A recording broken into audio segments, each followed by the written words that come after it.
What's going on, guys? This is RRPG here, and I'm here to present another 2 cents video on the 2 cents block to you all. Today, we're going to be talking about Konami because it seems like I haven't gotten around to talking about them after how low they have been taking their business practices after absorbing Kojima Productions into their company, with Hideo Kojima supposedly quitting after Metal Gear Solid 5, The Phantom Pain releases. At first, I thought that the fault lied within Kojima considering how ambitious he has become with the development of MGS5, but after more recent posts in such coming that shows how grim of a company that Konami is, my opinions immediately began to change. This video, which I'm going to discuss to you all, is no exception, and it isn't pretty. According to a freelance writer for the Japanese company called the Nikkei, the corporate culture at Konami has not only soured in the past few years, but has become almost like a terrifying prison camp.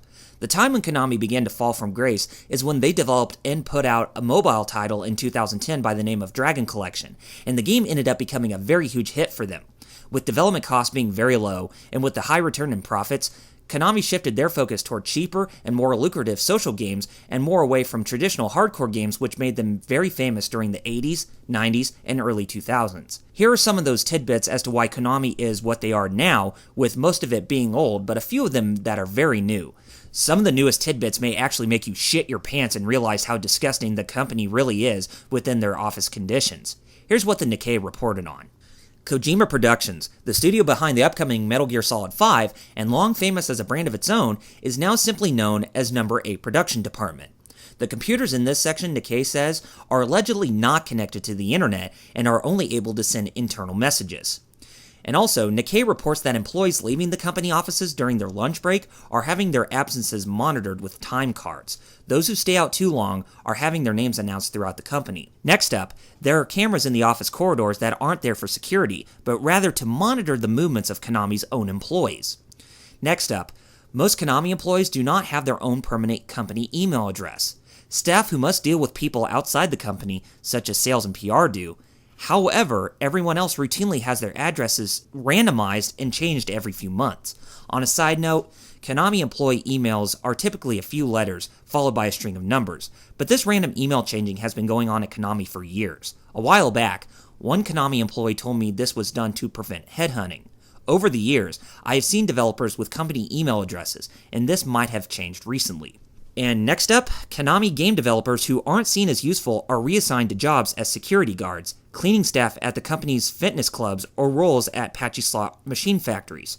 This includes not just junior staff, but producers who have worked on well-known game titles. In 2013, Asahi News, one of Japan's largest newspapers, ran an interview with a former Konami staffer who allegedly went from game development to working in Konami's patchy slot factory, causing him to experience severe depression. And finally, that one former employee, upon announcing on Facebook that they were leaving Konami and had gotten a new job elsewhere, had their post monitored. Nikkei says remaining Konami staff who liked that post were all reshuffled within the company.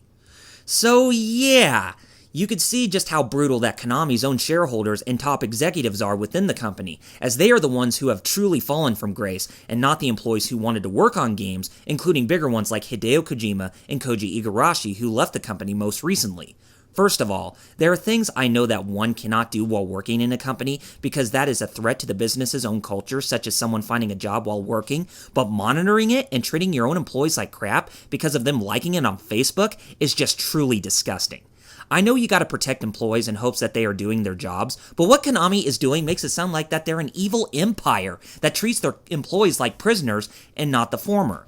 As I said, there are some things that a business must do to make sure that everyone is on the right track, but other instances such as finding game developers useless and giving them the Second-Class Citizen Act is a big no-no. That is treasonous if I ever heard that out of a video game company, now an entertainment business. Konami, if this all does turn out to be true, then you most certainly are the bad apple that fell way off the tree. How is it that you became one of the most prolific and legendary third-party video game companies that have made so many great classics back in your day, but then end up becoming the epitome of crap? I just don't get that. You going by this initiative where you want to reobtain profits based on mobile games instead of working on partnerships with bigger publishers like Nintendo, Sony, or Microsoft to get you back on track with better game development has made me lost full faith in you. You made many great franchises that people were very fond of and wished for more that they could play, such as Gradius, Life Force, Jackal, Russian Attack, Castlevania, Contra, Goemon, the licensed cartoon games like the Ninja Turtles, Rocket Knight Adventures, Metal Gear, Silent Hill, Suikoden, and a lot more. You have a huge back catalog of games that you could have went back and worked on newer games, remakes, reboots, and such. But no, you opted in for something that only appeals to you, with what you only believe, as you don't care about yourself nor your consumers. You only care about that greasy, lousy pile of cash from us that you could care less about our satisfaction. Speaking of past franchises, that new Castlevania Patchy Slot Machine game you are working on is so bad that making it far more erotic than what we have seen doesn't need to get your message across about how explicit the series is. We already know how dark of a series that Castlevania is, but it was the perfect balance where it didn't need to be taken up a step further with its sexual explicit nature. If that is how you truly feel about your own IPs working into Patchy Slot Machines, then you are more messed up in the head than I imagined. You know, I can picture you guys doing this. Let us take Goemon, where he and Ibisamaru go into a geisha house, and they have sex with all those women while people are playing the game while experiencing that crap. How about Silent Hill with the monstrous nurses making love to each other while stripping off their clothes? Yeah, that'll make fans really adore that while playing the Patchy Slot Machine, right? Or how about Suikoden, where we make it into a hentai, where all the 108 stars of Destiny have a porn fest? Yay! All sarcasm aside, franchises like those have been memorable to people as they want to see installments of those long-lasting IPs, with the touch of what made you an exon in game development. But with the times fully changing and the economy at a really painful low, then we can reminisce the times when you used to be king. How Konami's business structure is with treating their employees in game development into cannon fodder for other areas that they have no interest in is very disgusting. And I see this company meeting its downfall before others like Capcom, Sega, and some others because of how you are destroying yourself from the inside and not benefiting it for a better future. If you truly want to save yourself as a video game developer and publisher, then your best interest is to fire your shareholders and even the top executives such as your current president, Kagemasa Kozuki. What they see as the future of their business has made them more delusional than one can possibly think.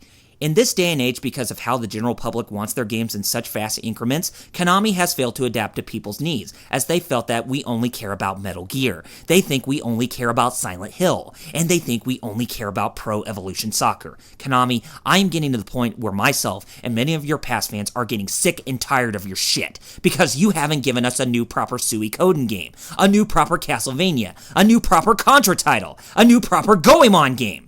If you transform your beloved IPs, aside from just Castlevania, into Patchy Slot Machine franchises with no intention of returning to game development, then that, for me, is the final straw. You are not a prison camp, nor a dystopian empire. You are a video game company, and you should act like one and take full responsibility of your horrendous errors. Not monitor your employees for even the slightest mistake that doesn't hurt you intentionally. I guess if they have no intention on returning to game development anytime soon, then they need to sell their IPs to other companies so they can honor them much more than what Konami has done recently. Seriously, f*** you, Konami. Alright guys, that is my take on this 2 cents video, so I want to hear your own in the comments. What do you think about Konami at this current moment in time? Do you think what they are doing is wrong, especially when it comes to their own employees, or do you think that they are fully in the right to do that kind of thing? Make sure to rate this video as well as leaving your positive and negative feedback down in the comments. Also be sure to hit that subscribe button underneath that video, as more support from you guys will mean that more content is coming from me in the future that you won't find anywhere else. Until next time, this is RRPG signing off by saying Godspeed and game on gamers. Have a good one. And to you, Konami, you.